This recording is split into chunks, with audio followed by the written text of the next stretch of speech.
My name's Effie, I'm the author of The Tales of Tyrannoch, and we are doing Fantasy Indies August. Today's prompt asks about the magic system in your work in progress.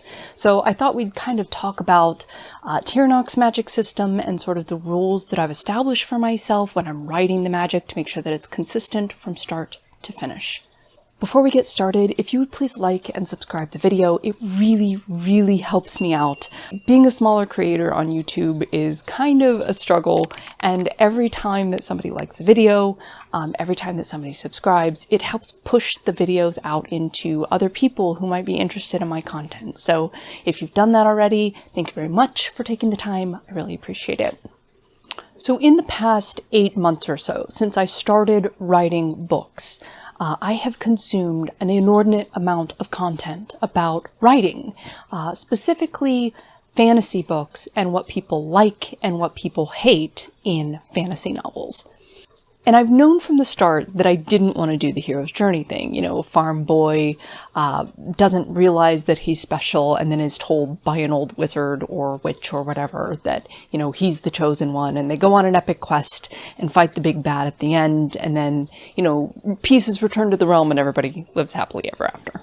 And that kind of story is great, but it's not my story. It's just not the story I wanted to tell.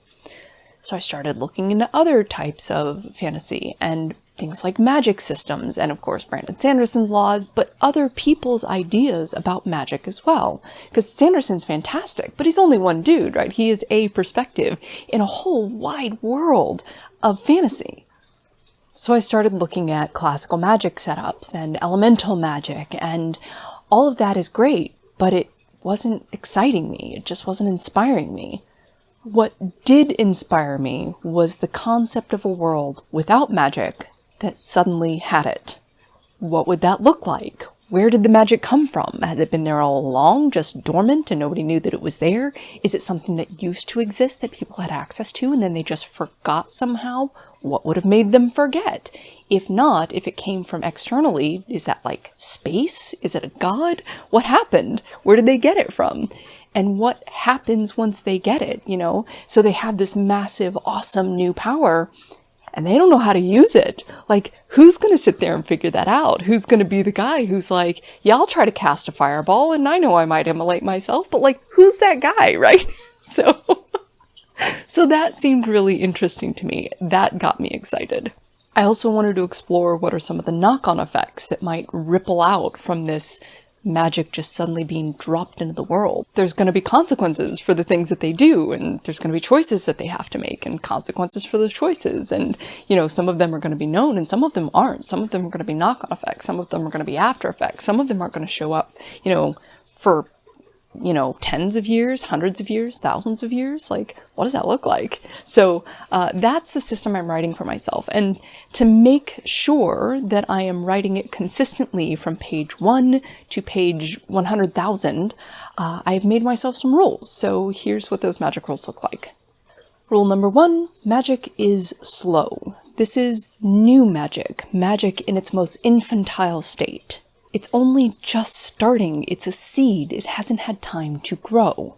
So what might those first spells look like? We're certainly not going to have mages traipsing about, flinging fireballs everywhere, and, you know, earth-shattering revelations and, you know, big changes that ripple through everything all at once, right? It's going to be a slow start. We're going to tentatively start to experiment with these new powers that we have, and, you know, how fast does that snowball, and who gets access to it?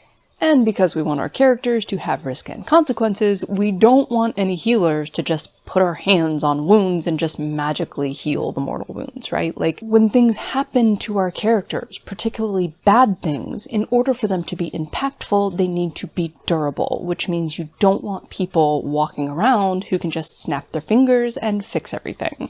So the answer to both of those problems is slow magic. Magic that takes time to manifest itself. Magic that requires a lot of work and diligence and effort and doesn't always work the way that you expect. And when it does, it takes its time. We're talking about the magic of nature, the magic of creation, the magic of the natural world around us. It's pretty incredible that an acorn can become an oak tree, but it takes a long time, and that's the kind of magic we're dealing with here. Rule number 2, magic is dangerous and unpredictable. You cannot just plug in tab A to slot B and get result C. There is no perfect combination of reagents and magic words that you can say that is going to have the desired results every time. This is a magic of intention. It is a magic of thought. It is a magic of will. And sometimes your will is flawed. Sometimes your thoughts are clouded. Sometimes your intention is twisted.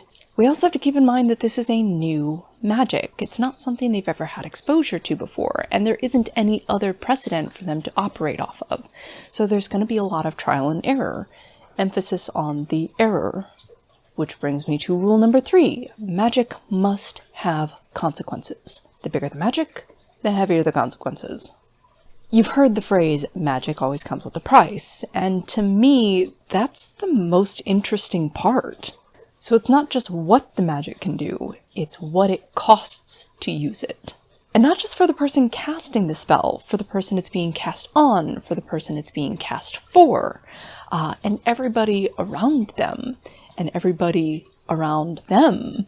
And it just sort of ripples out all the way across the world. You drop one drop of magic in here, and 3 continents away, a baby dies. You know, it's an intense, heavy consequence sort of magic system. And I really like that. So we start asking questions like, what kind of toll does this take on your body? What kind of toll does this take on your soul? What kind of limitations are there? Or if you discover that there are no limitations, what kind of limitations might you place on yourself? And what might make you willing to break those limitations?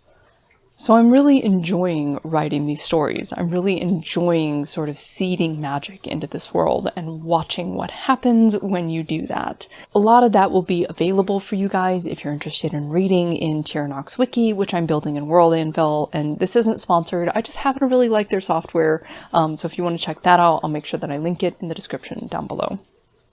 If you like my lore stuff and you want to know more about Tyrannoch's lore, you can kind of keep up with it as it's built by joining the Discord and giving yourself the book stuff role. That'll make sure that you get any push notifications and have access to all the bookish channels.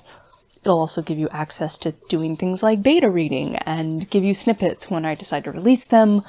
Sometimes I like to bounce ideas off of people like, hey, if I said this to you, what would that mean? That sort of thing when I'm working out dialogue. So if you want to be an active participant in the story writing process, Discord's the way to do it.